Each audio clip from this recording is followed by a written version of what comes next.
Convergence Nationale Rail vient de tenir son assemblée générale annuelle à Paris. Nous avons pu effectivement échanger sur les expériences qui se déroulent pratiquement toutes les semaines sur le territoire pour défendre et développer le service public ferroviaire qui en a bien besoin aujourd'hui. Nous constatons, et ça a été vérifié, que le transport ferroviaire en France est quand même le parent pauvre des politiques publiques, et notamment dans le cadre du plan de relance gouvernemental où l'État a abondé financièrement des secteurs comme l'aérien et le secteur automobile, certainement qu'il y en avait besoin, mais de façon très minimale le transport ferroviaire. Et donc ça nous alerte grandement sur l'avenir notamment du réseau ferré national où il y a moins de moyens financiers de par un contrat de performance qui a été signé en catimini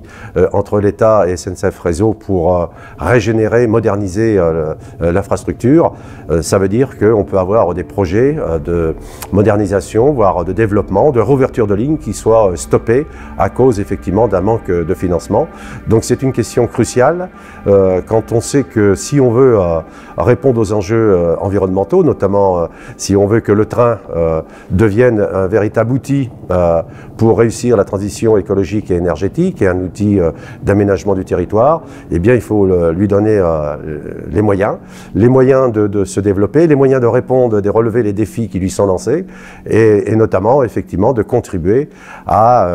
la réduction des émissions de gaz à effet de serre, donc à contribuer à la lutte contre le réchauffement climatique. Malheureusement, il y a quand même un décalage entre les grandes déclarations d'intention et les actes.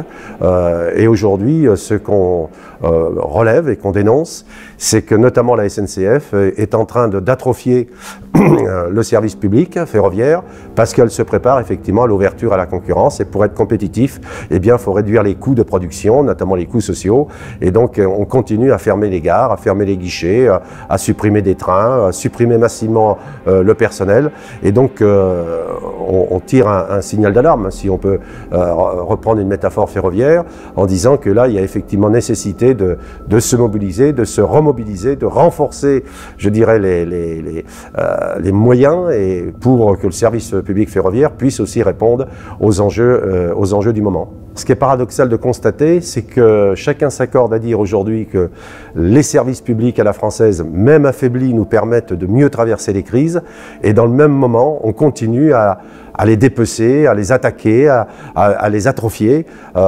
Et ce qui fait dire d'ailleurs aux citoyennes et aux citoyens sur les territoires que la puissance publique les abandonne, les déconsidère. Et donc aujourd'hui, c'est véritablement un problème à la fois qui est politique, qui est social, qui est sociétal. Et donc c'est bien qu'à un moment donné, des forces